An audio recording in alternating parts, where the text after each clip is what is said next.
Hey guys, welcome to Source Point. आज हम लोग यहाँ पे डिस्कस करने वाले हैं वीज़ एंड आइज के करंट अफेयर्स जो कि हमारी मई मंथ की चल रही है। तो सोशल सिक्योरिटीज़ की आपकी फर्स्ट लेसन आ चुकी है, ये सेकंड है। तो चलिए स्टार्ट करते हैं। 2 टॉपिक आपकी कंप्लीट हो चुकी है। थर्ड टॉपिक स्टार्ट करते हैं, global report on food crisis. किस तरीके से फूड के ट्रांसपोर्टेशन में और फूड में जिस तरीके से क्राइसिस आया है, ये पूरे ऑल ओवर द वर्ल्ड की कहानी हम लोग देखने वाले हैं। एक्चुअली ग्लोबल नेटवर्क है अगेंस्ट फूड क्राइसिस, जिनके द्वारा एक रिपोर्ट रिलीज़ की गई है और इसमें डिटेल में बताया गया है कि ग्लोबल रिपोर्ट क्या रहा है फूड क्राइसिस को लेकर। इसमें एक एस्टिमेट बताया गया है पॉपुलेशन को लेकर, जिस भी देश में है, जिस भी टेरिटरीज़ में है, कि integrated food security face classification किस तरीके से किया जा रहा है और जो CH कोड होता है, कैडर हार्मोनाइज होता है, वो कैसे लेकर चला जा रहा है, या फिर कंपेरेबल सोर्सेज को यहाँ पे देखा गया है। कहने का मतलब है कि इस रिपोर्ट में आप देखो 55 टोटल कंट्रीज़ को देखी गई है, जिसमें कि 97% ह्यूमैनिटेरियन असिस्टेंस के बेसिस पे।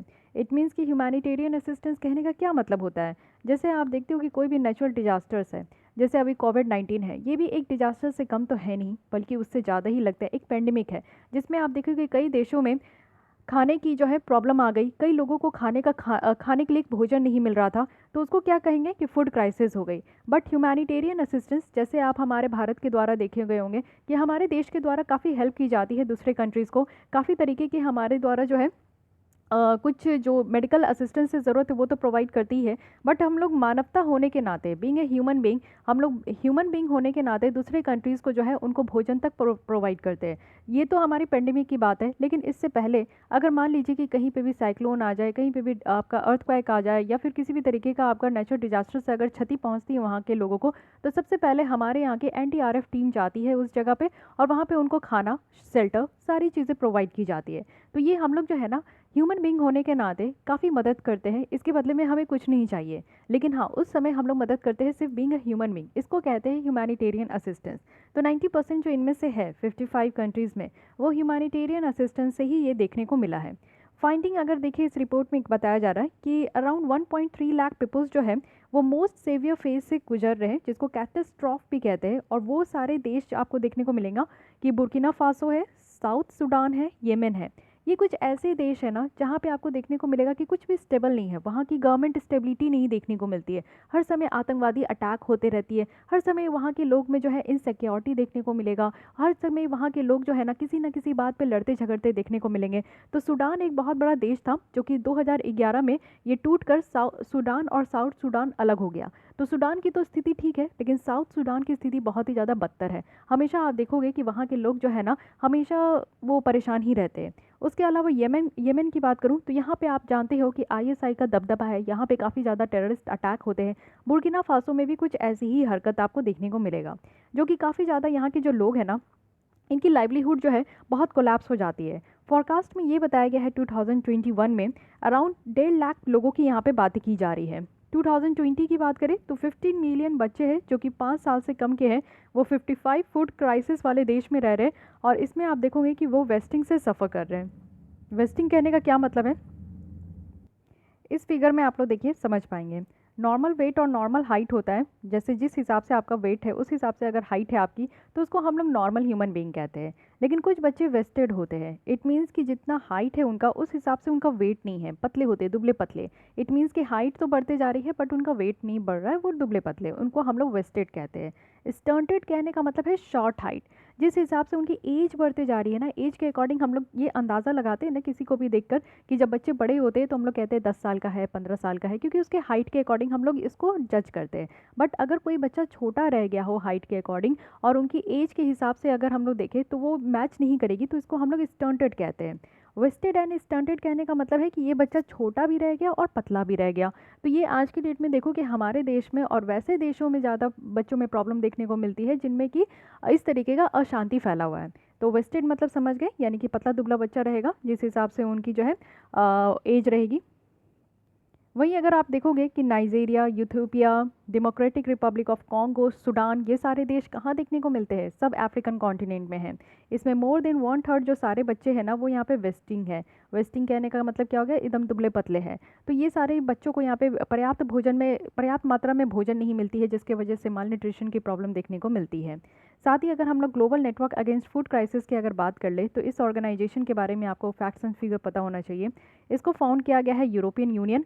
यूरोपियन यूनियन में आज की डेट में 27 कंट्रीज़ देखने को मिलते हैं। साथ ही फूड एंड एग्रीकल्चर ऑर्गेनाइजेशन है, वर्ल्ड फूड प्रोग्राम है, और 2006 में वर्ल्ड ह्यूमैनिटेरियन जो सबमिट हुई थी उस समय ये आपका जो है ऑर्गेनाइजेशन बन के निकला था। इस ऑर्गेनाइजेशन का मेन मुद्दा क्या है? ये चाहते हैं कि जिस तरीके से भूखमरी है वो पूरी तरीके से ख़त्म हो जाए, साथ ही फूड सिक्योरिटी अचीव करे, हर एक लोग को खाने के लिए खाना मिले और इससे न्यूट्रिशन लेवल भी बढ़े। ऐसा नहीं कि आप पेट भरने के लिए खा रहे हैं, आप अपने शरीर को जो भी चीज़ की ज़रूरत है, वाइटामिन, मिनरल्स, फैट्स, प्रोटीन, ये सारी चीज़ें आप उनको प्रोवाइड करें। साथ ही सस्टेनेबल एग्रीकल्चर हो। एग्रीकल्चर कहने का मतलब है कि आप देखते हो कि हमारे देश में राइस की खेती बहुत ज़्यादा होती है। कहने का क्या मतलब है? राइस की खेती हो रही है, इट मीन्स कि हम लोग ग्राउंड वाटर एक्सट्रैक्शन बहुत ज़्यादा कर रहे हैं, पानी की ज़रूरत से ज़्यादा इस्तेमाल कर रहे हैं। तो इसलिए ये सस्टेनेबल तरीका नहीं है हमारे यहाँ राइस की खेती करना।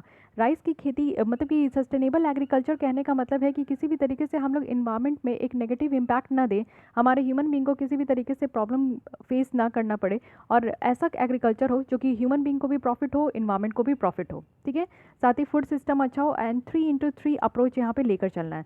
So what this 3x3 approach? तो यहाँ पे आप लोग देखो, सबसे पहले हमें ये समझना होगा कि फूड क्राइसिस है क्या, रूट कॉजेज़ क्या है जिसके कारण जो है किसी देश में लोगों को खाने के लिए भोजन तक नहीं मिल रहा है। सेकंड चीज़ हम लोग को ये समझना होगा कि इन्वेस्टमेंट करने की ज़रूरत है फूड सिक्योरिटी में। जब तक इन्वेस्टमेंट नहीं करेंगे तब तक हमारे देश में एक बेटर एग्रीकल्चर नहीं होगी, फूड सिक्योरिटी लोगों तक प्रोवाइड नहीं होगा, न्यूट्रिशन लोगों तक नहीं मिलेगा। और साथ ही यहाँ पे गोइंग बियॉन्ड फूड, यानी कि ऐसा नहीं है कि बस हम लोग को खाना ही खाना है, उसी से हम लोग हेल्दी रह सकते हैं, नहीं। Do exercises, do yoga, do meditations, ये सारी ऐसी चीज़ें हैं जो कि आपको हेल्दी एंड वेल्दी रखेगा। ये सारी जो वेस्टिंग स्टंटिंग वाली प्रॉब्लम है इससे आप दूर रहोगे। अब ये integrated food security face classification की अगर हम लोग बात करें तो ये देखिए एक इनोवेटिव मल्टी पार्टनर इनिशिएटिव लाया गया। मल्टी पार्टनर कहने का मतलब है कि डिफरेंट डिफरेंट कंट्री से यहाँ पे स्टेक होल्डर इंक्लूड होंगे, जो कि यहाँ पे सजेशन देंगे, यहाँ पे प्लानिंग करेंगे कि कैसे फूड सिक्योरिटी को इम्प्रूव करना है, न्यूट्रिशनल एनालिसिस को इम्प्रूव करना है, डिसीजन मेकिंग में यहाँ पे इम्प्रूव करना है। एक्चुअली ये ओरिजिनली डेवलप्ड हुआ था 2004 में, और सोमालिया में इसको यूज़ भी किया गया था इस इनिशिएटिव को, जो कि फूड एंड एग्रीकल्चर ऑर्गेनाइजेशन के द्वारा। साथ ही साथ वहाँ पे न्यूट्रिशन जो एनालिस्ट यूनिट है उनके द्वारा इसको जो है सोमालिया में, सोमालिया कहाँ है तो ये आपको देखने को मिलेगा अफ्रीकन कॉन्टिनेंट में। अच्छा एक बात बताइए, अफ्रीकन कॉन्टिनेंट में यहाँ पे हॉर्न ऑफ अफ्रीका आते हैं। हॉर्न ऑफ अफ्रीका में 4 कंट्री है, 4 कंट्री का नाम आप लोग को कमेंट बॉक्स में बतानी है। अगर हम लोग यहाँ पे कैडर हार्मोनाइज की बात करें तो ये एक तरीके का यूनिफाइंग टूल है जिससे कि काफ़ी ज़्यादा मदद मिलती है एनालिसिस करने में। जो आज के डेट में करंट है और जो प्रोजेक्टेड फूड है और न्यूट्रिशन सिचुएशन है उसको एनालाइज किया जाता है कैडर हार्मोनाइज के थ्रू। तो ये चीज़ें ध्यान रखिएगा। नेक्स्ट आते हैं कुछ रिलेटेड न्यूज़ देख लेते हैं। तो यहाँ पे वर्ल्ड फूड प्राइस इंडेक्स है।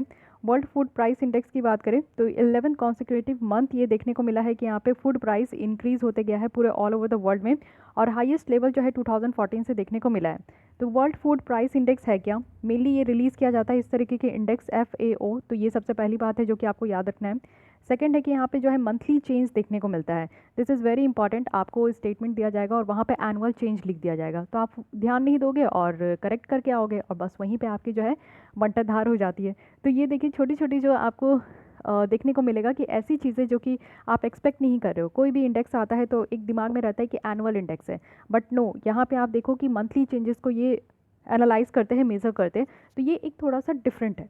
क्या डिफरेंट है? हर एक टॉपिक में उस चीज़ को आप पकड़ के रखो, उस चीज़ को आप याद करो, उस चीज़ को समझने का कोशिश कीजिए कि डिफरेंट है तो है क्यों, तभी ये आप जो है यूपीएससी का क्वेश्चन टैकल कर पाओगे। तो ये मंथली चेंजेस देखने को मिलता है इंटरनेशनल प्राइस में। जैसे कितनी भी फूड कमोडिटीज़ की बास्केट है, जैसे आप देखो कि आलू, प्याज, टमाटर, ये सब जो है मंथली इसकी प्राइस आपको चेंज होते हुए दिखेगी। लास्ट मंथ जो है प्याज कितने सस्ते थे, आज फिर जो है आपको 160 रुपीज़ पर केजी, नहीं ये शायद 2.5 केजी या समथिंग, नहीं प्याज की प्राइस बढ़ चुकी है, मुझे एक्यूरेट नहीं पता इसलिए मैं आपको यहाँ पे नहीं बता पा रही हूँ। इसमें क्या है कि एवरेज 5 कमोडिटीज़ ग्रुप प्राइस यहाँ पे देखने को मिलेगा, जैसे cereals, oil seeds, dairy product, meat और शुगर है। और ये वेट किया जाता है एवरेज एक्सपोर्ट शेयर से, जो कि हर एक ग्रुप में आपको देखने को मिलेगा। तो world food price index it is very important index, क्योंकि ये आप देखो यूनाइटेड नेशन की ऑर्गेनाइजेशन है, फूड एंड एग्रीकल्चर ऑर्गेनाइजेशन, जिनके द्वारा ये मंथली चेंजेस दिखते हैं इंटरनेशनल प्राइस में, जितने भी कमोडिटीज़ में, फूड कमोडिटीज़ के बास्केट में आपको देखने को मिलेगा। ठीक है, so this is all about this topic. एक सेकेंड, अच्छा यहाँ पे कहा जा रहा है कि ड्राइवर्स ऑफ फूड क्राइसिस क्या है, क्यों जो है किसी भी देश में हमें देखने को मिलता है कि लोगों को खाने के लिए भोजन भी नहीं मिल पा रहा है। सबसे पहला है कॉन्फ्लिक्ट। ऑब्वियस है, लड़ते झगड़ते रहेंगे लोग, लोगों के मन में टेंशन रहेगा, किसी भी तरीके का पीस नहीं है, तो लोग अपना काम नहीं कर पाएंगे, खेती नहीं कर पाएंगे, वो सोच नहीं पाएंगे, समझ नहीं पाएंगे, जिसके कारण जो है उनको पर्याप्त मात्रा में वो और अपने देश को वो भोजन नहीं मिला पाएंगे। साथ ही साथ जो है इकोनॉमिक शॉक देखने को मिलेगा, जैसे कोविड-19 के कारण बहुत सारी जो है आप देखो कंपनियां ठप हो गई, बहुत सारे जितनी इंडस्ट्रीज हैं वो लॉस में चल रहे हैं, बहुत सारे लोगों की ज़िंदगी बर्बाद हो रही है। तो ये एक इकोनॉमिक शॉक है, तो ये भी एक रीज़न होता है फूड क्राइसिस का। सेकंड थर्ड रीज़न है यहाँ पे इंटेंस वेदर एक्सट्रीम। मान लीजिए कि बहुत ज़्यादा ही गर्मी है, बहुत ज़्यादा ही ठंड है और बहुत ज़्यादा ही ओले पड़ रहे हैं, तो ये हर एक एक्सट्रीम वेदर जो है किसी भी क्रॉप के लिए, फसल के लिए सही नहीं होता है। इसमें आपका जो है एग्रीकल्चर सही तरीके से, खेती सही तरीके से नहीं हो पाती है। तो ये 3 मेन रीज़न है जिसके कारण जो है किसी भी देश में आपको फूड क्राइसिस देखने को मिलेगा। ओके, सो काफ़ी इंपॉर्टेंट है, इसमें से आपका क्वेश्चन बनने के चांसेस हो जाते हैं। Coming to the next topic जो कि है पर्सन्स विद डिसेबिलिटी। तो recently ministry of social justice and empowerment के द्वारा 6 month community based inclusive development programme लाया गया, जिसमें जितने भी दिव्यांग हैं और पर्सन विद डिसेबिलिटीज़ हैं उनको रिहैबिलिट करने की बात की गई है। ठीक है, चलिए देखते हैं और क्या है न्यूज़ में। तो इस प्रोग्राम का एम है कि एक पूल यहाँ पे क्रिएट करना जो ग्रास रूट रिहैबिलिट किया जाएगा वर्कर्स को, और वो भी कम्युनिटी लेवल पे। देखिए, ग्रास रूट कहने का क्या मतलब है, एकदम नीचे स्तर से, ऊपर स्तर से नहीं, एकदम नीचे स्तर से देखना है कि कौन ऐसे दिव्यांग है, पर्सन विद डिसेबिलिटीज़ है जो कि काम करना चाह रहे हैं बट वो सही तरीके से काम नहीं कर पा रहे। मान लीजिए कि कोविड से पहले वो कोई और काम करते थे, मान लीजिए खेती बाड़ी का काम करते थे, अब क्या है कि उनको उनसे फ़ायदा नहीं हो रहा है। चलिए नहीं, कोविड के पहले जो है वो किसी फैक्ट्री में काम करते थे, अब क्या हुआ कि कोविड के बाद वो माइग्रेशन करके, अब रिवर्स माइग्रेशन हो गया, वो अपने गाँव पहुँच गए।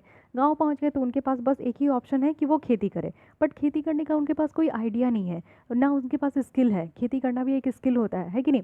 तो उनके पास स्किल नहीं है, तो इस तरीके का स्किल उनको प्रोवाइड करना चाहिए। तो ऐसा रिहैबिलिटेशन सेंटर हो जहाँ पे लोग अगर एक जॉब से दूसरे जॉब में स्विच करना चाहे तो वो कर सके, उनको इस तरीके का स्किल प्रोवाइड किया जाए। तो ग्रास रूट लेवल पे रिहैबिलिट करने की ज़रूरत है, वैसे भी दिव्यांग लोगों को, ठीक है, जो कि यहाँ पे आशा वर्कर के साथ साथ काम कर सके, आंगनवाड़ी वर्कर्स के साथ साथ काम कर सके, और क्रॉस जो डिसेबिलिटीज़ इश्यूज़ है उसको हैंडल करें। जो भी फैसिलिटीज़ है वो यहाँ पे हमारे सोसाइटी में पर्सन विद डिसेबिलिटीज़ लोगों को प्रोवाइड किया जाए। साथ ही साथ यहाँ पे कहा गया है कि एक कॉम्पिटेंसी बेस्ड नॉलेज यहाँ पे प्रोवाइड करना, स्किल प्रोवाइड करना वर्कर्स को, जो कि वो सही तरीके से अपनी ड्यूटीज़ जो है डिस्चार्ज कर सके। और इस तरीके की ट्रेनिंग देने की बात की जा रही है कि उनकी नॉलेज इंक्रीज़ करना है, उनके स्किल्स प्रोवाइड करनी है। तो ये दोनों तरीका है, ऑफलाइन ऑनलाइन दोनों है। इट मीन्स कि कोविड सिनेरियो को देखते हुए यहाँ पे ऑनलाइन प्रोविज़न भी लाया गया है कि जो इंसान यहाँ पे ऑफलाइन तरीके से नहीं ट्रेनिंग ले सकते तो उनके लिए ऑनलाइन प्रोविज़न भी है। अगर हम लोग बात करें इस प्रोग्राम की, तो इस कोर्स की, तो इसको कोड डिज़ाइन किया गया है रिहैबिलिटेशन काउंसिल ऑफ इंडिया और यूनिवर्सिटी ऑफ मेलबर्न के द्वारा। ठीक है, डिसेबिलिटी इंडिया में देखते हैं कि किस तरीके की है, कितनी है। पर्सन विद डिसेबिलिटी कहने का मतलब है कि एक इंसान जिनको किसी भी तरीके का फिजिकल, मेंटल, इंटेलेक्चुअल या सेंसरी इम्पेयरमेंट है और लॉन्ग टर्म का है। किसी के आप देखते हो कि पोलियो से जो ग्रसित बच्चे होते हैं वैसे भी देखने को मिलेगा, कोई कंप्लीट ब्लाइंडनेस होते हैं, तो वो सब हम लोग कह सकते हैं कि पर्सन विद डिसेबल है। ठीक है, अगर हम लोग सेंसस 2011 के अकॉर्डिंग देखें तो 2.66 करोड़ पीपल्स हमारे देश में है जो कि डिसेबल्ड है, और टोटल पॉपुलेशन का ये 2.21% ये जो है कंट्रीब्यूट करते हैं। डिसेबल्ड पॉपुलेशन आप देखो तो यहाँ पे 56% जो है वो मेल है और 44% फीमेल है। इट मीन्स कि disabled males are more than disabled women. साथ ही मेजोरिटी देखें 69% जो डिसेबल्ड पॉपुलेशन है वो हमारे ग्रामीण क्षेत्र में रहते हैं। ये सारे फैक्ट्स काफ़ी इंपॉर्टेंट है, you can directly right in your means answer writing, okay, means answer writing में। 54% जो डिसेबल्ड चिल्ड्रन होते हैं उनको मल्टीपल डिसेबिलिटीज़ होती है। इट मीन्स कि आप देखो इतना ज़्यादा डिसेबिलिटीज़ होती है कि वो देख भी नहीं पाते, सुन भी नहीं पाते, उनके हाथ भी काम नहीं कर पा रहे जिससे कि प्रॉपर तरीके से वो लिख सके, तो वो कभी भी एजुकेशनल इंस्टीट्यूशन जो है अटेंड करने के काबिल नहीं होते, वो उस तरीके का नहीं अटेंड कर पाते हैं। 50% बच्चे जो है वो मेंटल इलनेस से है, दिमागी बीमारी जिसे कहते हैं, तो वो एजुकेशनल इंस्टीट्यूशन नहीं अटेंड कर पाते। तो इस तरीके का आप देखते हो कि डिसेबिलिटी में भी बहुत सारे डिसेबिलिटीज़ होते हैं, लेकिन इन सारे डिसेबिलिटीज़ होने के बावजूद भी आप देखते हो कि बहुत सारे लोग ऐसे होते हैं ना जो बहुत सारे कॉम्पिटिटिव एग्ज़ाम निकाल के चले जाते हैं। जैसे आप देखो यूपीएससी में ईरा सिगल मैम को आप देख सकते हो जो कि टॉपर रही है फर्स्ट रैंक, वो भी डिसेबल है, लेकिन फिर भी आप देख सकते हो कि उनकी डिसेबिलिटी कभी भी उनके आगे नहीं आती है। बहुत सारे लोग जो है ब्लाइंड होते हैं, सुनने में प्रॉब्लम होती है, लेकिन फिर भी वो यूपीएससी जैसे एग्ज़ाम को क्लियर करते हैं। तो आप सोच सकते हैं कि कितना उनमें भी जज्बा होता है। तो वही सारी चीज़ें अब देखते हैं कि पर्सन विद डिसेबल्ड जो पर्सन होते हैं वो किस तरीके का जो चैलेंजेस है वो फेस करते हैं। सबसे पहला है कि एटीट्यूडनल बिहेवियर, आपको बैरियर देखने को मिलेगा। इट मीन्स कि एटीट्यूडनल अगर हम लोग बैरियर की बात करें तो स्टीरियोटाइपिंग है।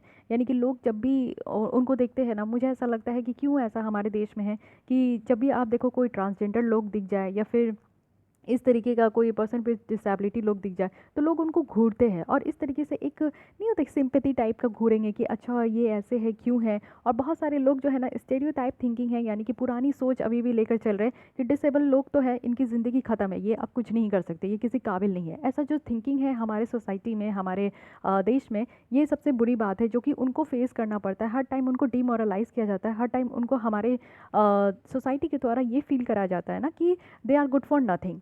तो ऐसा नहीं होना चाहिए, ये सबसे बड़ी प्रॉब्लम है जो कि रियली वो फेस करते हैं।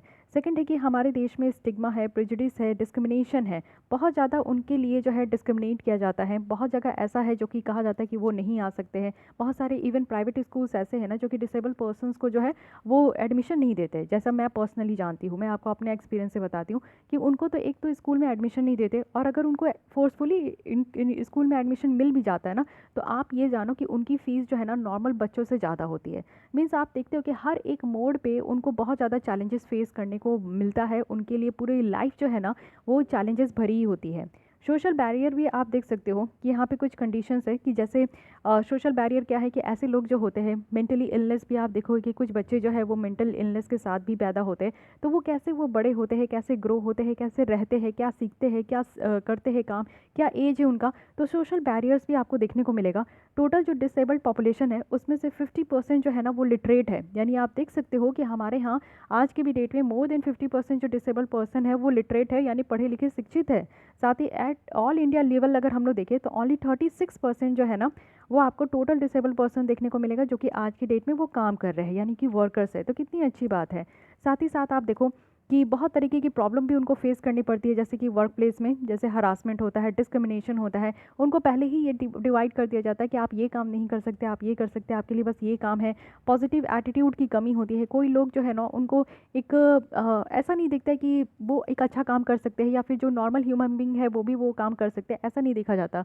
हमेशा ऐसा लगता है कि उनको सिंपैथी की दया से ही उनको देखा जाता है, और काफ़ी लोग तो नेग्लेक्ट भी करते हैं। तो ये भी चीज़ें हमारे देश में है। चिल्ड्रन जो यहाँ पे डिसेबिलिटीज़ के साथ रहते हैं ना वो 4 टाइम्स आपको देखने को मिलेगा कि ज़्यादा एक्सपीरियंसेस उनके साथ, मीन्स वायलेंस बहुत ज़्यादा होता है बच्चों के साथ। जो बड़े होते हैं वो मेंटली ग्रोन अप भी हो जाते हैं तो वो अपने आप को एडजस्ट कर लेते हैं। बट व्हाट अबाउट बच्चे, बच्चे का क्या होता है कि वो ब्लैंक पेपर होते हैं, उनको पता नहीं होता है, तो वायलेंस उनके साथ ज़्यादा होता है।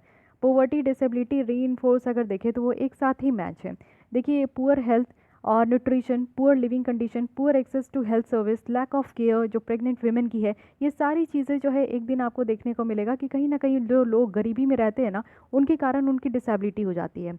तो देखिए ये आम सी बात है, अगर आप सही तरीके से खाना नहीं खाओगे, it's all depend on your food और क्वालिटी ऑफ फूड कि कैसा आप खाना खा रहे हो। अगर आप बचपन में अच्छा खाना खाए हो, अभी भी आप अच्छा खाना खाते हो, अच्छा खाना कहने का मतलब ये नहीं कि टेस्टी खाना, मेरा अच्छा खाना कहने का मतलब होता है हेल्दी खाना। हेल्दी खाना जिसमें कि आपको एक दिन में 1800 कैलोरी आपकी बॉडी में पूरी हो रही हो, साथ ही साथ आपको एक प्रॉपर मात्रा में प्रोटीन, फैट, विटामिन, मिनरल सारे आपकी बॉडी में जा रहा हो, ऐसा आपका जो है डाइट चार्ट होना चाहिए। तो वो एक अच्छा अगर आप खाते हो तो ऑब्वियस है कि आप देखो कि बहुत लोग होते हैं जो at the age of 70-80s में भी वो बहुत हेल्दी रहते हैं, इतने फिट एंड फाइन होते हैं। तो वो कैसे होते हैं? क्योंकि वो अच्छे तरीके से अपने आप को मेंटेन करके रखे, खाना खाएं।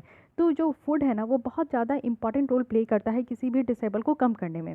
साथ ही पॉलिसी बैरियर भी है। आप देखते हो कि बहुत सारे लोग ऐसे हैं ना जिनको कानून के बारे में जानकारी ही नहीं होती है, लैक ऑफ अवेयरनेस है कि सरकार उनके लिए बहुत सारे प्रोग्राम लेकर आया है जिससे कि उनकी ज़िंदगी और ज़्यादा सरल हो सके और ज़्यादा उनको हेल्प मिल सके। बट लोगों को इसके बारे में जानकारी नहीं होती है। हेल्थ केयर की बैरियर है, असिस्टिव जो टेक्नोलॉजी है उनकी बैरियर है कि उनको हाईटेक टेक्नोलॉजी नहीं मिलता, काफ़ी ज़्यादा कॉस्ट होती है, कॉस्टली होती है, लिमिटेड अवेलेबिलिटी है सर्विस की। यानी कि बहुत तरीके का सर्विस आप देखो तो उनको नहीं मिलता है। कई बार आप देखो कि जो जिनको चलने में प्रॉब्लम होती है, जो ऐसे लोग होते हैं जो कि चलने में प्रॉब्लम है, तो वो जो पब्लिक जो ट्रांसपोर्ट है वो उसको यूज़ नहीं कर पाते क्योंकि उसमें काफ़ी रश होता है। कई बार उनको धक्के लग जाते हैं, गिर जाते हैं, या फिर वो उस तरीके का बस, मेट्रो वो नहीं ऑप्ट कर पाते हैं।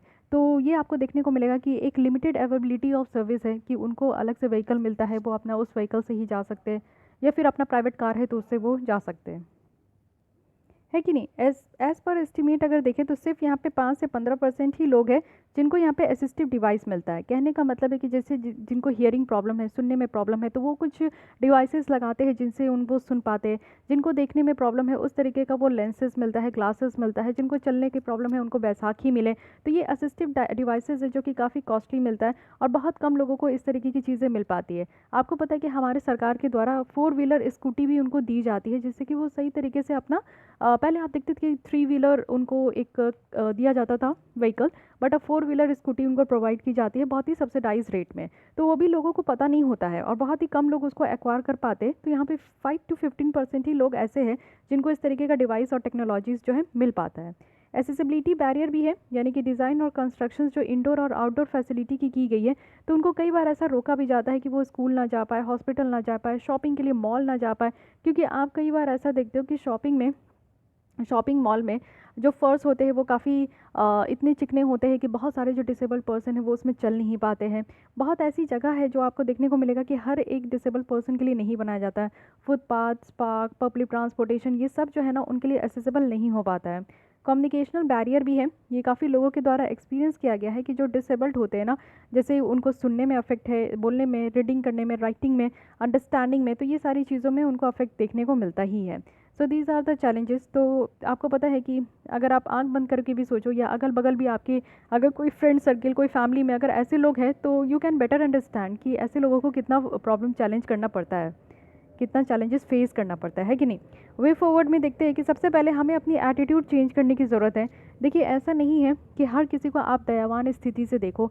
एक दृष्टि आपको अपनी जो है ना चेंज करनी होगी। आप हर किसी को अगर पॉजिटिव वे में देखोगे ना तो उनके साथ अगर आप रहोगे भी तो आपसे उनको पॉजिटिव एनर्जी मिलेगी।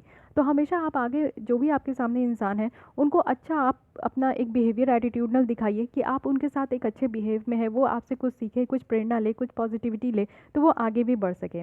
हमें अपने जो सोशल प्रोटेक्शंस की जो नॉर्म्स है उनको एक्सेस करने के लिए इम्प्रूव करना होगा।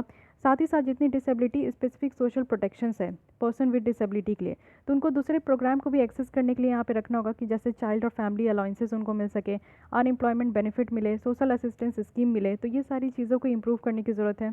डिसेबिलिटी जो इंक्लूजन है हेल्थ सेक्टर में उसको भी यहाँ पे प्रोवाइड करने की ज़रूरत है कि उनको यहाँ पे हेल्थ इमरजेंसी जल्द से जल्द मिले और प्रोटेक्शन मिले, हेल्थ सर्विसेज मिले, cross sectional public health intervention हो, जैसे कि पानी उनको साफ पानी ड्रिंकिंग फैसिलिटी मिले, सैनिटेशन, साफ़ सफाई, हाइजीन सर्विस जो है उनको प्रोवाइड किया जाए। अर्ली डायग्नोस हो, इंटरवेंशन सेंटर भी हो, यानी कि यहाँ पे कहा गया है कि जो भी यहाँ पे डिसेबिलिटी है एक प्राइमरी प्रिवेंशन होता है, सेकेंडरी प्रिवेंशन होता है। तो प्राइमरी प्रिवेंशन कहने का मतलब है कि जो भी डिसेबिलिटी है तो उसको प्रिवेंट किया जाए प्राइमरी फेज़ में ही, और साथ ही साथ जो उसकी ड्यूरेशन होती है वो लंबे समय तक ना हो, उसको कम कर सके उस डिसेबिलिटी को, तो उसको सेकेंडरी प्रिवेंशन कहते हैं। तो इन दोनों तरीके से अर्ली डायग्नोस करना होना चाहिए, यानी कि जल्दी से जल्दी पता चले तभी लोग इसका जो है इलाज कर पाएंगे। साथ ही असिस्टिव टेक्नोलॉजी हो, यानी कि यहाँ पे आप देखो कि फंक्शनल इंडिपेंडेंसी जो है वो इन्हेंस हो सके, डेली उनकी जो टास्क है ना वो ईजियर हो सके। कई बार आप देखते हो कि बहुत सारे बच्चे ऐसे होते हैं, हम लोग जो है अगर मानिए स्कूल जाना है तो 10 मिनट्स में जो हम लोग स्कूल का रास्ता तय कर सकते हैं, डिसेबल्ड पर्सन को जो है हमसे पहले उठना पड़ता है, उनको ज़्यादा टाइम देना होता है हर चीज़ के लिए, उनको स्कूल पहुँचने के लिए भी बहुत मशक्क़त करना पड़ता है, उनको अपने वर्क प्लेस में पहुँचने के लिए भी बहुत मशक्क़त करना पड़ता है, उनको पढ़ने बैठने के लिए भी बहुत मशक्क़त करना पड़ता है। इट मीन्स कि जितना टाइम हम लोग नॉर्मल पीपल दे पा रहे हैं ना उससे कई ज़्यादा टाइम जो है इन डिसेबल्ड लोगों को देना पड़ता है।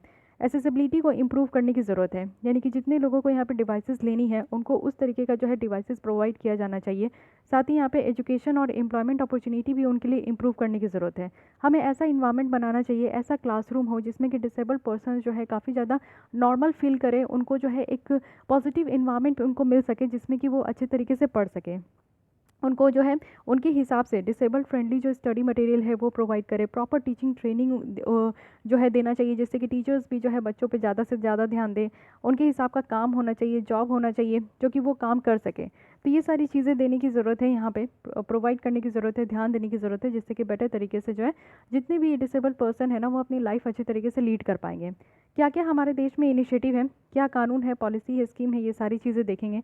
सबसे पहली जो कानून है हमारे यहाँ पे right of person with disabilities act 2016। इसकी की फीचर क्या है कि यहाँ पे जितने भी डिसेबल पर्सन हैं उनको 3% का जो जॉब में रिजर्वेशन दिया जाता था उसको बढ़ा के 4% कर दिया गया है, which is very good. Right to free education है हर एक बच्चे को, जो कि 6 से 18 साल तक है। तो 6 से 18 साल रखा गया है जितने भी यहाँ पे डिसेबल पर्सन है। नॉर्मल बच्चों के लिए 6 से 14 साल होता है फ्री एजुकेशन, लेकिन फ्री एजुकेशन जो है यहाँ पे अधिकार है उन बच्चों को जो कि यहाँ पे 6 से 18 साल तक है। 5% रिजर्वेशन दिया जाता है गवर्नमेंट या गवर्नमेंट एडेड हायर एजुकेशन में सीट हायर एजुकेशन में। साथ ही national trust for welfare of person है जो कि यहाँ पे autism, cerebral palsy, mental retardation, ये सारे एक्ट में जो है वो काम करते हैं। उसके बाद आप देखो rehabilitation council of India act है 1992, ठीक है, ये भी आपको देखने को मिलेगा।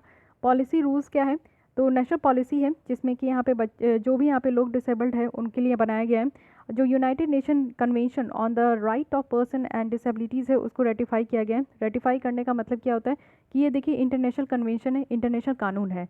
हर एक कंट्रीज़ को यहाँ पे फ्री है कि अगर वो अपने देश में पर्सन विद डिसेबिलिटीज़ को यहाँ पे सारे फैसिलिटीज़ प्रोवाइड करना चाहते हैं तो सबसे पहली बात है कि वो इस जो इंटरनेशनल कानून है इसको साइन करें। साइन करने का मतलब है कि हाँ वो राज़ी है। उसके बाद रेटिफाई करें, यानी कि अपने देश में वो इससे रिलेटेड कानून बना चुके हैं। तो इससे रिलेटेड कानून हमारा क्या है 10 साल के बाद ही आया, लेकिन आया तो सही। ये है right of person with disability act. उसके बाद हमारे यहाँ जो है एक इनक्यॉन जो स्ट्रैटेजी है उसको अडॉप्ट किया गया, यानी कि राइट रील किया गया पर्सन विद डिसेबिलिटी के लिए एशिया पैसिफिक में। इंडिया किसका किसका सिग्नेटरी है, तो एक तो आपको ये दिख गया United Nation convention on the right of person with disability. उसके अलावा आप देखो कि full participation declaration on the full participation और equity of people with disability in Asia Pacific है। फिर उसके बाद विवाको मिलेनियम फ्रेमवर्क है। तो ये सबके जो है हम लोग सिग्नेटरी हैं। स्कीम्स क्या क्या है हमारे देश में, तो नेशनल फंड देखिए ये तो कानून है जिसके थ्रू जो है लोगों को यहाँ पे फैसिलिटी दी जाती है। लेकिन उसके अलावा भी जो हमारे देश में जितने सरकार आते हैं तो उनके द्वारा काफ़ी स्कीम्स लाई जाती है। जैसे नेशनल फंड है, यानी कि यहाँ पे पैसे का प्रोवाइड किया जाएगा, यानी कि फ़ंड यहाँ पे अरेंज किया जाएगा पर्सन विद डिसेबिलिटीज़ के लिए। साथ ही यहाँ पे जो डिसेबल्ड पर्सनस है उनको परचेज़ करने के लिए जितनी भी यहाँ पे उनकी असिस्टेंस है जो भी उनको चाहिए होता है वो सारी चीज़ें उनको प्रोवाइड किया जाएगा। स्कीम है जो कि यहाँ पे पर्सन विद डिसेबिलिटी एक्ट 1995 को यहाँ पे इम्प्लीमेंट किया जाएगा। जैसे कि एसेसिबल इंडिया कैंपेन है, सौगम में भारत अभियान।